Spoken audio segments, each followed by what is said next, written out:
please put your hands together for our pastor, Pastor A.C. Jones, and his lovely wife, they're worthy of applause. I don't want to skip over her because she's the love of my life. She's the sweet potato in my pie. She's the vanilla in my ice cream. Would you please just give a round of applause to my lovely First Lady. First Lady,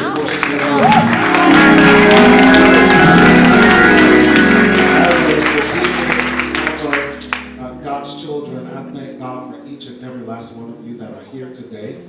If you would grab your Bibles real quick. Pastor's away on vacation, and I don't take it lightly that he trusted me and Reverend Riddick today to be the pulpiteers for you. I want you to text like 5 people in your fave 5 on your phone and tell them you are about to miss a word. I'm going to give you 35 seconds. Time to text your fave 5. Text them, you are about to miss a word.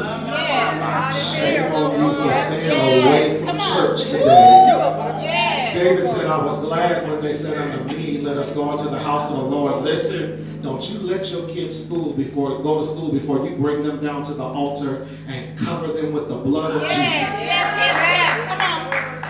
Yeah, I know it's vacation time, and I thank God I'm from Maryland, and so I thank God for this sunny weather we have, but we have become so stoic when it comes to God's house, and we go off, we take vacations, we be gone for weeks, because we don't treasure. See, on the East Coast, we have 4 major seasons. That's right. And in the snow, we can be snowed in for weeks. I ain't talking about for days. School shut down for weeks, and when we had church real hard.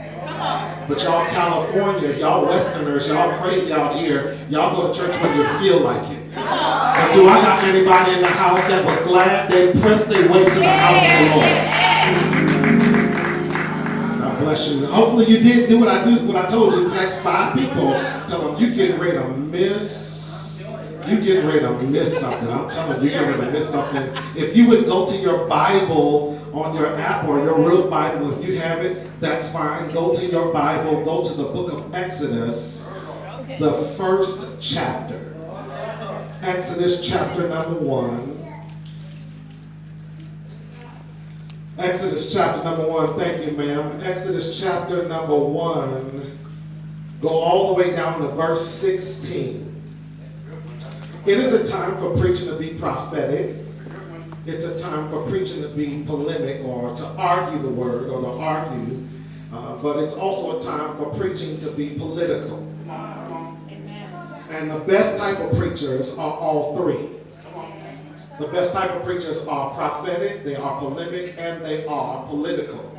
Today I stand before you with a crazy assignment on my life to be more political than prophetic. So I hope you can handle it today. I didn't come to make you shout and dance. I came to make you think today. Yes. Exodus chapter 1, verse 16 and 17. Put your finger in that. Flip a page, unless you're carrying your king-size King James, and go down to chapter 2, verse 1 and verse 2. When you got it, say, I got it. Here's the assignment today. Chapter 1, verse 16 says, when you are helping the Hebrew women during childbirth on the delivery stool, if you see that the baby is a boy, kill him. But if it is a girl, let her live. I'll read that again. That's good to me. Yes. When you are helping the Hebrew women during childbirth on the delivery stool, if you see that the baby is a boy, kill him. But if it is a girl, let her live. 17. And the midwives, however, feared God and did not do what the king of Egypt had told them to do. They let the boys live. Go down to chapter 2, verse 1. Now a man of the tribe of Levi married a Levite woman, and she became pregnant. Everybody say pregnant. Right. It's crazy what church folk do in crazy seasons. You already got the assignment. Somebody's supposed to die at giving birth, and the Bible says church folk keep having babies. Yeah, that's what they did. The Bible says she became pregnant and gave birth, check this, don't miss this, to a son. But verse number 2 is critical to the text today. But when she saw he was a fine child, King James Version says a goodly child, or NIV says he was beautiful to the eye. The Bible said she hid him for 3 months. Today, I hope you can handle it. I want to preach from the subject, Save Our Son. Tap somebody on the right or the left, say, neighbor, we got to save our son. Father, my prayer is simple, that your word would be established, your name would be uplifted, your people would be encouraged, and the devil would be destroyed. In Jesus' name, amen. Save our sons. Howard Thurman, one of my literary heroes, posited, and I quote, don't ask people what they need. Rather, ask yourself what makes you come alive and do that. Because what people need is people who are alive. Sunday evening, August 17th, an autopsy report performed on Michael Brown, an 18-year-old African-American man, was shot and killed by Darren Wilson, a Ferguson County police officer. The report uncovered that the report given by the chief of police wasn't only egregious, but was promulgated as a cover-up for an all too familiar storyline. Listen, white man kills black boy in self-defense.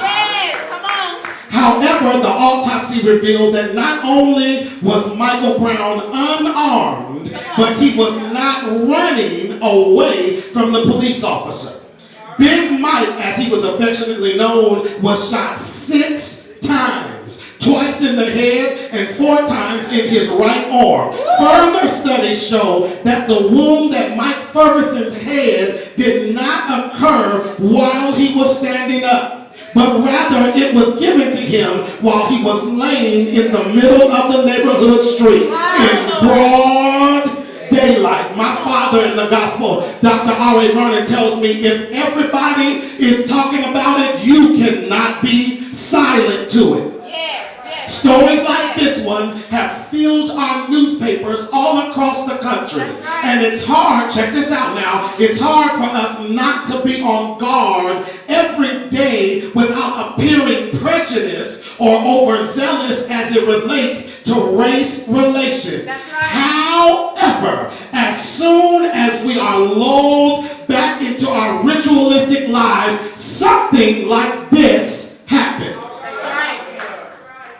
I don't want to seem like the angry black man, but as soon as I start worrying about me, my 4, and no more, something like this happens. And to be completely honest, I have become tired of telling our young black men to be careful to pull up their pants. I've become sick of our young black men telling them that be careful how you behave yourself when you leave the house. I'm tired of telling young black boys, be careful of your attitude. When the truth is, no matter if you're wearing saggy jeans, listening to loud music, wearing a hoodie, or you got a bad attitude, that is not grounds to shoot and kill anybody. I think I'm going to preach real hard today. We have allowed racial profiling to make us change how we talk to our children. I believe I should stop right here and address the elephant in the room. Oh my God, Pastor, we do not live in Ferguson, Missouri. And that wasn't any young man from First Baptist Tabernacle. But Dr. Martin Luther King, my social and spiritual hero, said, injustice anywhere is a threat to justice everywhere. So just because it hasn't happened in Sacramento yet, does not mean the devil is not headed in our direction. I'm sorry, can I give you a geographical line? It happened in Sanford, Florida, and now it's in Missouri. Can you tell somebody and say the devil is closer than what you think? Thank you, Holy Ghost. For as long as I can remember, this country has has been getting away with homicide and genocide of African American people. And as a man of God and a proud African American man, I declare in the name of Jesus, we must save our son. We must save our son. I came to put somebody on notice today. The devil is out to destroy our boys. Yes. What do you mean, Pastor? First of all, it was simply they were killing us because of the color of our skin. But then when we couldn't vote for the country, they forced us to die for the country. Then they put drugs into our communities to keep us from being socially aware of ourselves. Then it was the boom of incarceration, been named for jail, for misdemeanors that resulted in lengthy and inappropriate jail sentences. Now it's television networks that cater to the degradation of African Americans, portraying us as materialistic, antisocial, egotistical people who have the unmitigated gall to call it reality TV. But I don't know nobody that act like that in my church. I don't care if it's Preachers of LA, Love and Hip Hop, the Bad Girls Club. You ought to pray against that one-eyed devil and tell the devil is a lie. My daughter will not act like that. My son is not going to act like that. Greater is he that is in me than he that is in the world. As for me and my house, we're going to serve the Lord. I just want to serve notice. How dare you sell out your African American community for some money? Which, if you be honest, they don't have stores asking you for money. They got stores open asking you for your gold. Because your money's worth nothing without gold. That's right. Have you ever noticed no liquor stores in suburban neighborhoods? Have you ever noticed no coin washes in suburban neighborhoods? Have you ever noticed no check cashing companies in suburban neighborhoods? The devil's been on a trick since we've been here to make us think down about ourselves. But I think I'm in the right house today. Do I have anybody under the sound of my voice don't mind taking a stand? Even though you don't live in Missouri, you can stand with your head held high and tell the devil you have defeated in the name of Jesus. They like preaching. As a matter of fact, if you take a truncated look into Scripture, you'll discover Ferguson isn't the first time men of color have ever been slaughtered at the hands of oppressors. If you've been paying any attention in any Sunday school class, you'll remember 3 times at least the scripture says young boys were the target of mass genocide. Remember Pharaoh when he refused to free the Israelite slaves? God took the lives of the firstborn son of everybody not covered under the blood. Yeah. Do you also remember that the prophecy of Jesus began to terrorize Jerusalem and Bethlehem and the political powers that were in office? And the Bible says Herod the Great demanded that all young boys in Bethlehem 2 years and under be exterminated in order to stop Jesus Christ. And finally, here in this text, the Bible says the king of Egypt has decided there are too many of them. Let's kill them before they get out of hand. The king of Egypt at the time became intimidated by the Israelites because he realized something about God's people that we don't praise God enough for. Don't miss this. He literally says, we took the straw from them, but they keep making bricks. We oppress them harder still, but they keep coming back to work. Okay, I think I just found the praise break and y'all took the slow bus to church. I backed the bus up. Can you praise God that in spite of all the devil's trying to do on your job, in spite of the devil trying to break up your family, in spite of the devil trying to make you give up, that you are still here? I ain't got no witnesses in here. Do I have anybody in the house that said the devil knocked me down, but I'm still here? He afflicted my body, but I'm still here. He been messing with my money, but I'm still here. That's why when you wake up with your eyes pop open in the morning, you want to say, thank you, Lord.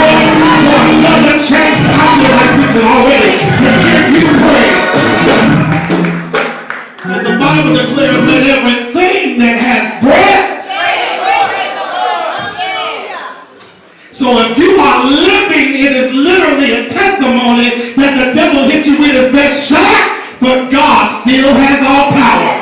God, I think I'm going to go ahead. Y'all going to have to get me away from here today. I think I got like 15 people don't mind giving God a 15-second praise for everything the devil tried that did not work. I got 2 people. I think I got 15 people that don't mind taking a praise for every divorce you came over, for every house you were living over, for every car you had over, and everything that had breath. Let them praise the Lord. We're still productive, even though the devil is doing his best to stop us.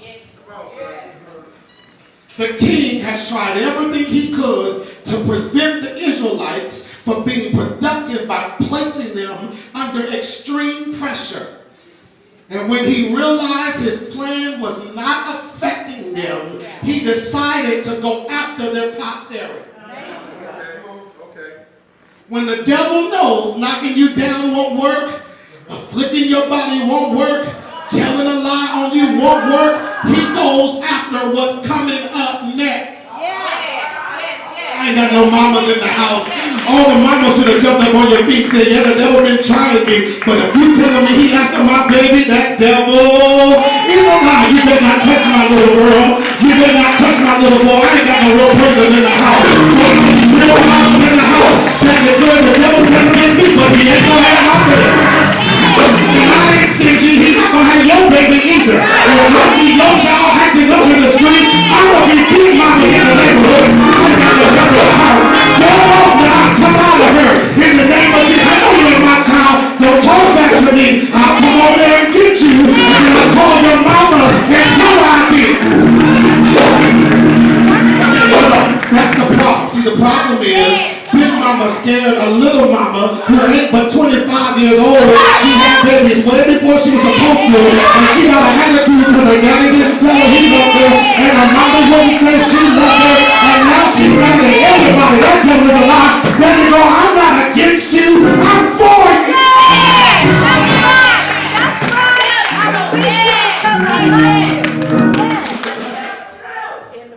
Here's my dilemmas. Here's my dilemma in the text. My dilemma in the text is the king, if you really read the Bible, the king only wanted to know if the Israelites would be loyal if they were confronted by their enemy. I'll say it again. The king only really wanted to know if the Israelites would be loyal to them if they were confronted by their enemies. Here's my trip. Why don't you just ask? I know this is not super spiritual, but I kept thinking, how many relationships went bad because your friend assumed you said something somebody else said, and a good relationship went sour because you wasn't grown enough to just call and ask. How many marriages get down the drain when you just weren't adult enough to sit at the table of brotherhood and just ask, do you like me anymore? Are you still in love with me? Do I put sweetener in your coffee? Am I still not the apple of your eye? Tell me people, don't get mad, just ask. We've been promulgating this idea that instead of asking questions, we go on the defensive. And we start beating up on each other instead of asking, did you say what such and such thought you said? And check this out, I don't even do gossip. God help me. I don't even do gossip. If somebody came up to me and said, some member of First Baptist said, I do not like Pastor Dio. You know what I do? I take out my smartphone and I say, who was it that said it? If they won't take the phone, your friend messy. I'll say it again. If somebody from outside said, somebody from First Baptist came and said, I don't like Minister D.L., I'm going to say, who was it? Take out my smartphone, and if they don't start dialing a number, they can't be my friend. That's right. Because I don't know what you're saying behind my back. But if they start dialing, we can kill the devil if you would just dial the number. We can kill the gossip if you would just dial the number. Hey, I'm sitting here with Sister So-and-so, and she said, you didn't like me. Is that true? No, I'm not mad if you didn't say it. I'm not mad already, because I'm not going to assume you said it. I'm I want to hear it from the horse's mouth. Now, if you said it, I might have a problem, but I'm still going to pray for it. I'm sorry, I'm still on the phone. Let me hang up.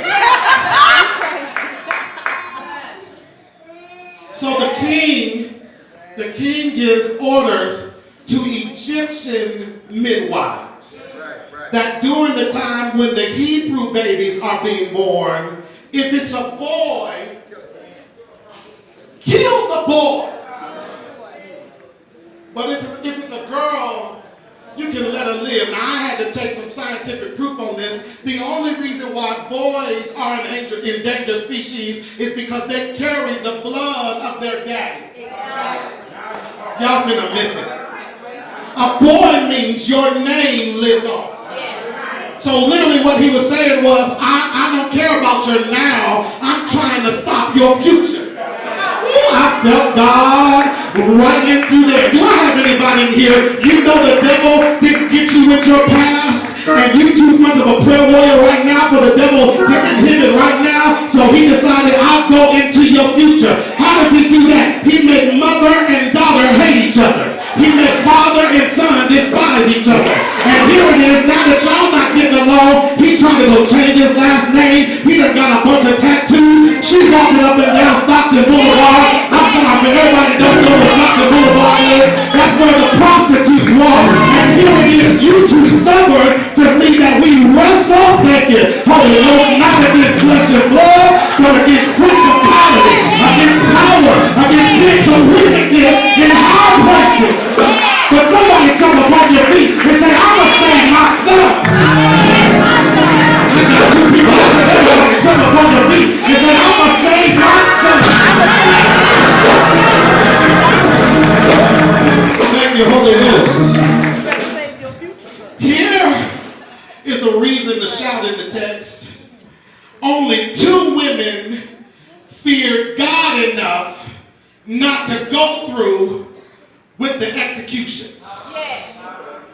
Here's a reason to shout. I know you don't see it yet. Only 2 of the Egyptian women feared God enough not to go through the execution. I wish I had an almost aborted baby in the house. I wish I had some people who felt like they wasn't going to make it. I wish I had some people that knew it wasn't by the grace of God that you would be on crack right now. Here's the truth. Other people have died when you spent a hospital visit over. Other people blew their brains out when you took a pill and went to sleep. Other people had to OD on drugs when you had to get in your prayer closet and give it to God. Do I have anybody in here that under the sound of my voice that people all around you are dying, but the grace of God on you not to keep it still alive? Jump up on your feet and just like God, I'm still alive. I'm still alive. And the devil is trying to get me, but I'm still alive. Heart barely beating, but I'm still alive. My kids going crazy in a handbasket, but I'm still alive. And as long as I'm living, as long as I got breath in my body, I'm going to save my son. I wish somebody could shout, because this ain't the end, it's just the beginning. I wish somebody could shout, you feel the pain, but it won't kill you. I wish somebody would shout that you're going through trials, but it's not going to get you. I wish somebody would shout that you're not going to give up, you're going to keep going. I wish somebody would shout that you ain't going to cry, you're going to dry your tears. I wish somebody would shout, you ain't going to be depressed, you're going to be depressed the devil. You're going to depress the enemy. I wish I had anybody in here that want to get on the devil's nerves real quick. Throw off your hands and say, I'm still here. Yes, God. Let me make this as clear as I can. There are people around you dying of stuff that just make you sick. I want to make this clear. There are pastors all over the country committing suicide. I want to make this clear. There are people who don't respect God nor the church anymore going into the church and blowing out the pastor's brains in front of everybody. I just want to make this clear. There are husbands not divorcing their wives. They are turning shotguns on their wives and the whole family. I just want to make this clear. There are mothers who are are so depressed, driving them and their babies off the cliff. And if you are still here, it literally says God got something for you in the earth realm.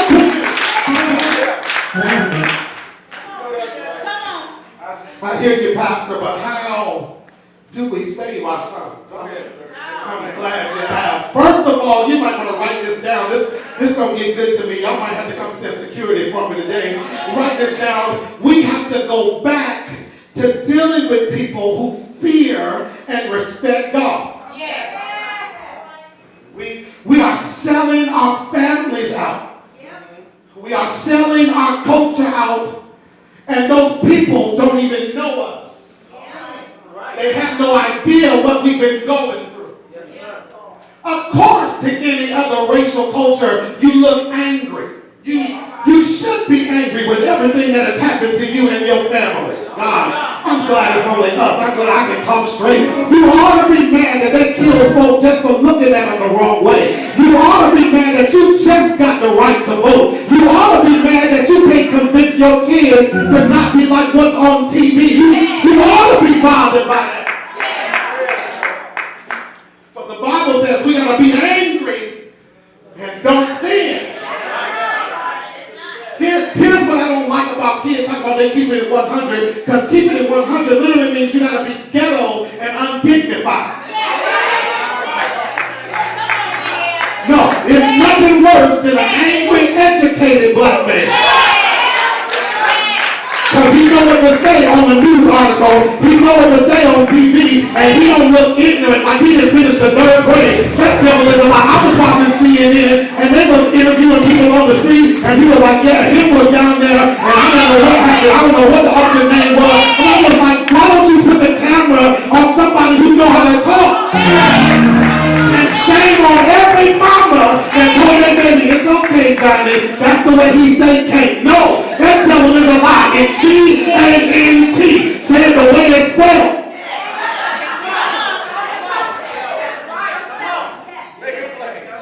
I want to say something so bad. Shame on the school system talking about no child left behind, and they passing your child, and you know he ain't no smarter than a bag of rocks. I told us to leave my child behind, and I'm going to beat his tail every time he come in the house and he don't have his school work. I want to be 17 in the 6th grade with a full beard and mustache ready to flip in the seat and can't find his name on the board.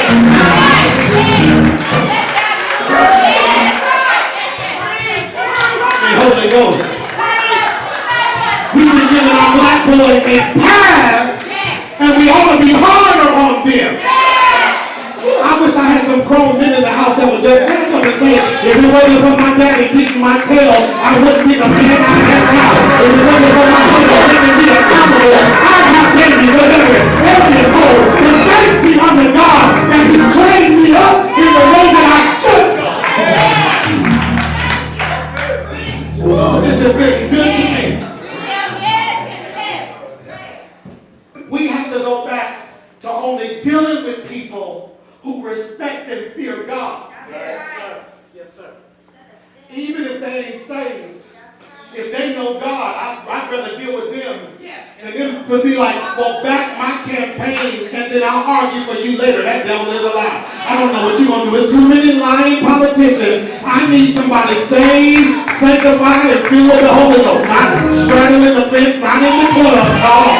Y'all talking to the wrong preacher. I want my next mayor to be saved, sanctified, filled with the Holy Ghost. So when gang violence happens, he called a citywide prayer.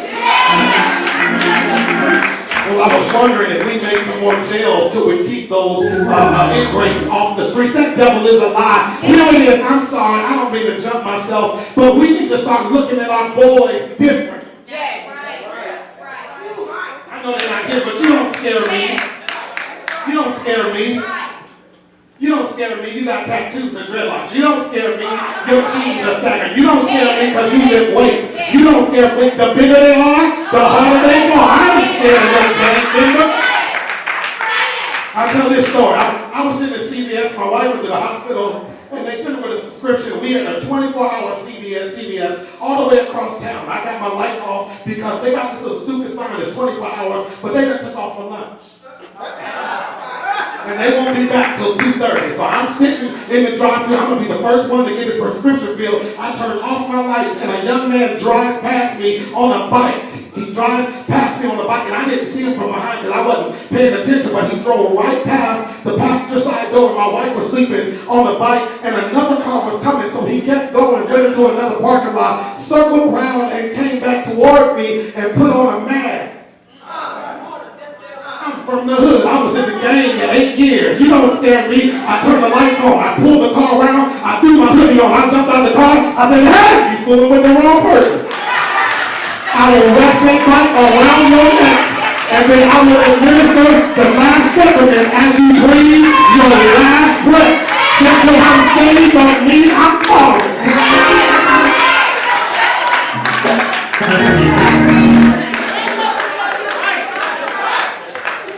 Just because I'm saved don't mean I'm a punk. No! I will beat you up, drag you to the altar, and say, give your life to Jesus, or you come in contact with somebody who's worse than you. Y'all forgive me. The role of the midwife has become the doctor, Planned Parenthood. I wish I could spend all day on. How is it my 13-year-old daughter can go into an establishment, sign a piece of paper, tell them she's pregnant, let them give her some medicine, they call it Plan B, and then they don't report to me what happened to my daughter? That devil is a lie. If I could tell you, I'm sorry, maybe you didn't know this. I sat down with the ex-CEO of Planned Parenthood, and he said, Pastor, I wish I could show you documentation that the birth control pills they're giving your daughters are weak medicines. Because they don't make money in giving out free medicine. They make money at performing abortions. I'm going to say it again. Y'all take a slow bus. They don't make money giving away free medicine. They make money on giving out abortions. And they don't make your baby girl pay for it. The government pays them for every abortion. Here's the truth. Abortions in America is a $1 billion company. Your daughter feels like she's safe, and she don't know she got set up. Now your schools are passing out pills and condoms, and you're like, as long as you wrap it up. I don't know where these ignorant folk came from that be like, if you have safe sex, it's the best sex. No. Because you can get more than a disease.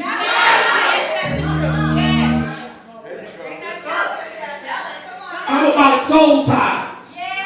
And your 15-year-old daughter is tied to 4 boys because you thought it was cute. She took them all to the prom at different times of the night. I'm sorry, y'all forgive me. This is all on my heart. You thought it was cute, but she in love with somebody, didn't even want her. He wanted what he could get from her. I think I better close my iPad. This is too much. I guard my daughter so heavily, I wish somebody would on Instagram say, send me a picture. I'd be like, that devil is a lie. Hold on, what's his mama number? You don't get my daughter picture. No. She's not going to be on Women Crush Wednesdays. I don't want nobody looking at my daughter like that. All her clothes is going to cover all her skin till she's so old I can't even tolerate it. I don't want to see her husband kiss in front of me. I know, baby, you love him, but I'm still your daddy, and I'm just trying to think about what do he want?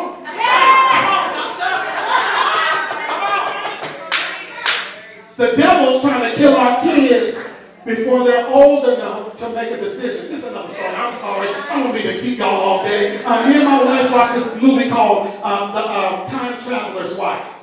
And this is about this man who had this kind of crazy brain disease where he could travel through time. And he met this little girl in this field. He asked her to get her some clothes. So he told him to come back next Tuesday, and she went out and put some of her daddy's clothes out there, and he would come out and talk to her. And he would tell her stuff that happened in the future. So he would tell her stuff like, we're going to be married in the future, and things like that. So while she's a little girl, she's growing up all her life listening to this grown man talk to her. So when she gets older, he's getting ready to die, and he was like, why are you mad? Because he's always gone. He disappeared on the wedding night. He disappeared right before they got married. And she told him, you know why I'm mad? It's because I didn't have an opportunity to make up my own mind. You kept feeding me so much stuff that I believe what you said. Okay, let me make it 21st century. Y'all looking at me like a cow at a new kid. I know grown men who talk to little girls and plant seeds in them and make them think I love you, baby. You know, I'm coming back to see you. That devil is a lie. I ain't got nobody raising up their hands.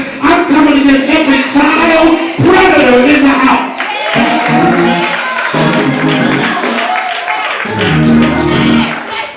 And it's crazy for you to be looking at a 15-year-old girl. That devil is a lie. The blood of Jesus is against you. And I better not let you looking at nobody in my church. I might punch you in front of everybody. I might know a pastor with a lodge. I'm so sorry.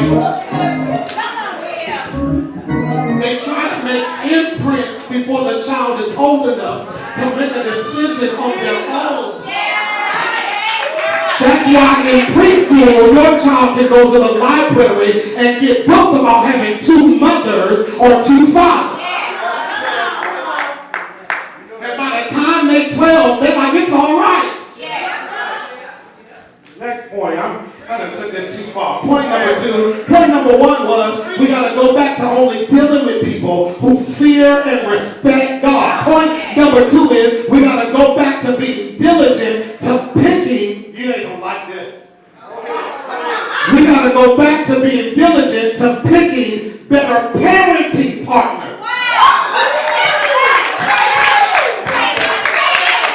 Chapter 2 verse 1 says that there was a Levite man. He went and found him a Levite woman. I ain't saying you gotta date only your race. I am saying you ought to date somebody, love God the way you love him, pray like you pray, fast like you fast. God help me. We must be committed to seeking better qualities in our mates than she got pretty eyes, or she got nice curves, or he drive a nice car. How about is he a hard worker? How about can she cook more than top ramen? I don't want my woman dropping it like it's hot. I want her cooking something hot.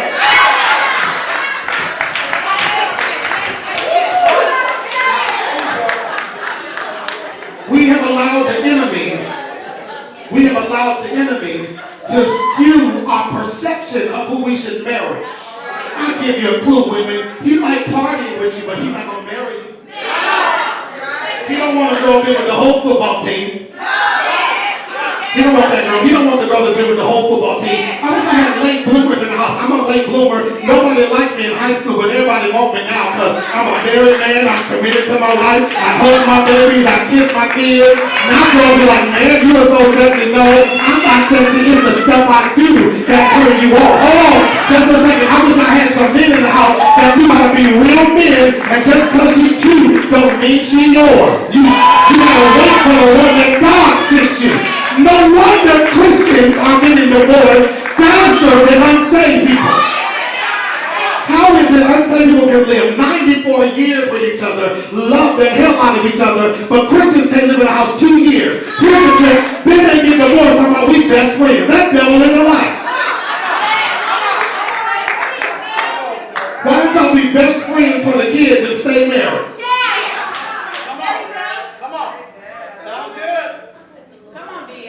We must stop looking at how good his suit looks. And we got to start looking at his GPA. Stop looking at how beautiful she looks. Yes, sir. And find out, can she hold an intelligent conversation? That's right, I said it. I'm talking about, do she got a degree yet? Is she trying to go to school? What's she trying to do with her life? I'm sorry, I stay in the hood. I know little black girls that their whole life plan is to get pregnant by somebody rich so they can get a child support check. I come to show you notice, baby. Some dudes is getting around that joker now, and the state can't find them. They're getting money under the table, and it's going to be you and Nana taking care of all your kids because he's nowhere to be found. No, please forgive me. We got to go back to dealing with people who fear and respect God. We got to go back to being diligent to picking better parenting partners. But number 3, I think this was a good one. We got to go back to seeing the best in our sons. Because it's hard to save somebody you don't like. Say it again.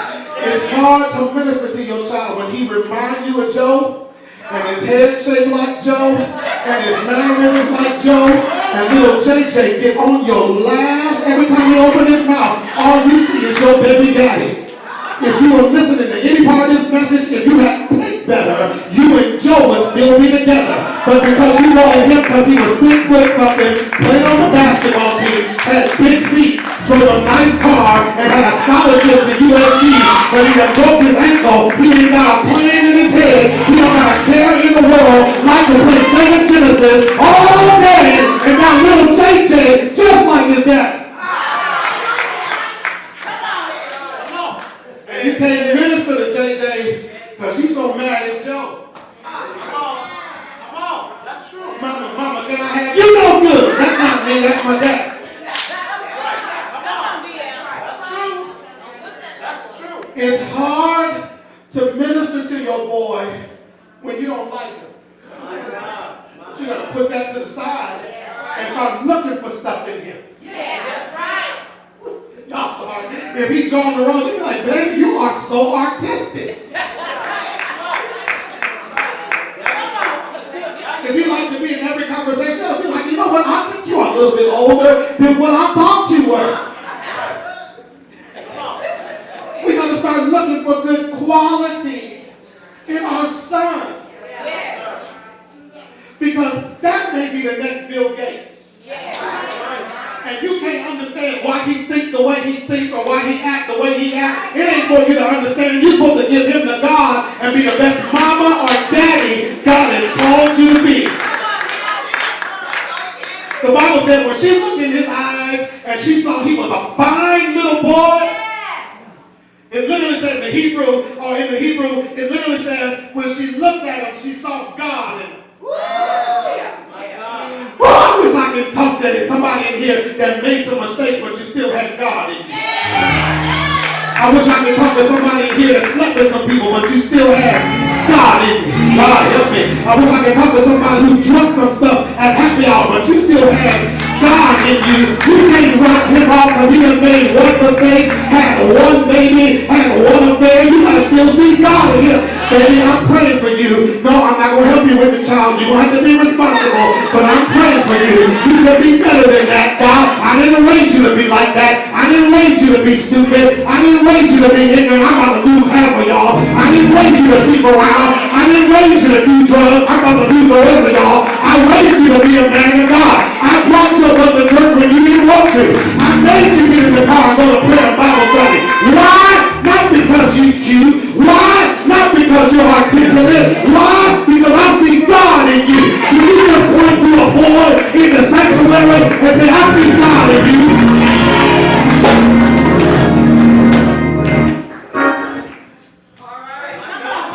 Because if we neglect our sons, we might dismiss our Savior. I'm going to hit you on the head with a ton of bricks. Do you not realize that every time boys were killed, it wasn't because boys were so valuable, but it was because the people needed saving? I know, hold on, I slowed the bus down, I heard you. Okay, when people in Moses' generation were being killed, that's because the Israelites needed to get out of Egypt. When Herod started killing all the boys 2 years and under, it's because God's children had to be free of slavery. So saving them saved you. God help me in here. Hold on. Because if you dismiss the little son, you dismiss what the Bible says, for unto us a child is born, and unto us a son is given, and the government shall be on his shoulders, and his name shall be called Wonderful. His name shall be called Mighty God. His name shall be called Everlasting Father while he's a boy. His name shall be called Prince of Peace.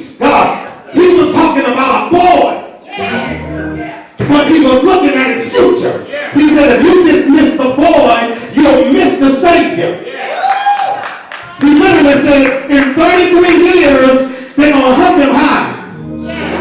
They're going to stretch him wide. He's going to bow his head. He's going to die. They're going to put nails in his hands. I feel like preaching now. They're going to put nails in his feet. They're going to put a crown of thorns on his head. But Mary did not sacrifice her son. She saved her Savior.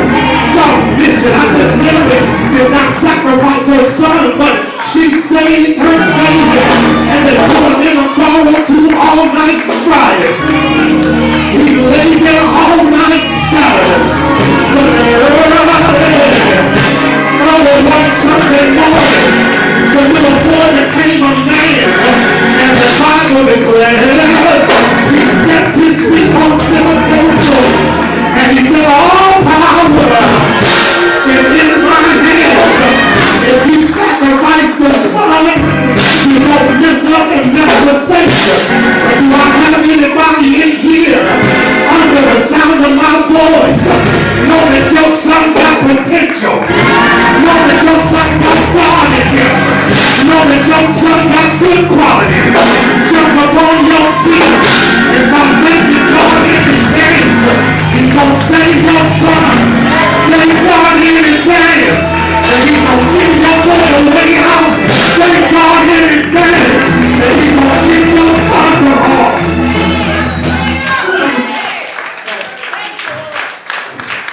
I'm going to do one prayer. That's it.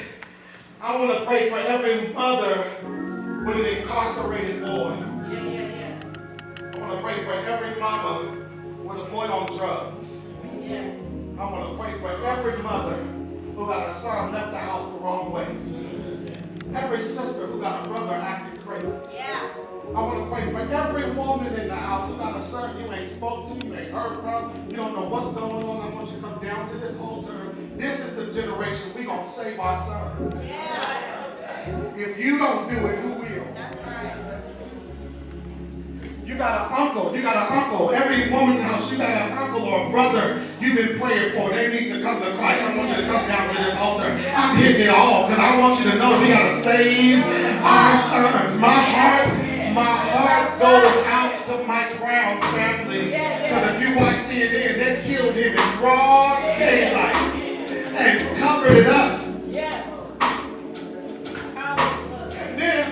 And then what they did was they put out this stupid video clip that he went to the convenience store and robbed some cigars, right? Here's the trip, the officer didn't even know that. So he still killed them for the wrong reason. And if I had the money, I'd be sitting in front of that quick stop or whatever, the quick trip. I'd be sitting in front of the quick trip demanding that the devil give us our sons back. Versus Skittles and the Arizona tee and a hoodie. Now an officer can shoot a black boy with his hands up and then cap him off in the head. We have got to save our sons because they carry on our family names. And I need you to open up your mouth and just go to praying for whoever it is you're standing in proxy for. I need you to open up your mouth and just go to praying. Lord, I don't know where he is. I don't know what he's doing. I don't know what he's involved in. But the blood of Jesus. I want you to close your eyes and open up your mouth and just start praying right now. The blood of Jesus, wherever he is, God, the blood of Jesus cover him. And I'm not getting any calls this year that he got locked up. I'm not getting any calls this year that he was shot dead. As the only call I want to get is that they finna let him off because they wrongfully accused him. The only call I want is that he found Jesus wherever he was. Open up your mouth and pray for him right now. I pray that whoever he is, wherever he is, whatever he's doing, that right now he hears the voice of the Lord calling to him out of the muck and the miry clay of life and beckoning him to accept him as his Lord and Savior. Hallelujah. Help us, Lord, to be agents in the earth realm to save our sons. While we love our daughters, God, help us to pray for our boys. Help them to be men of integrity. Help them to be men with common sense. Help them to be men with creativity. Help them to be men with standards. Help them to be men that love their mothers. Help them to be men that are dependable. I call it forth now in the name of Jesus. Now do me a favor, since you pray, drop that hand, throw up your hands, and thank God in advance that he heard your prayer.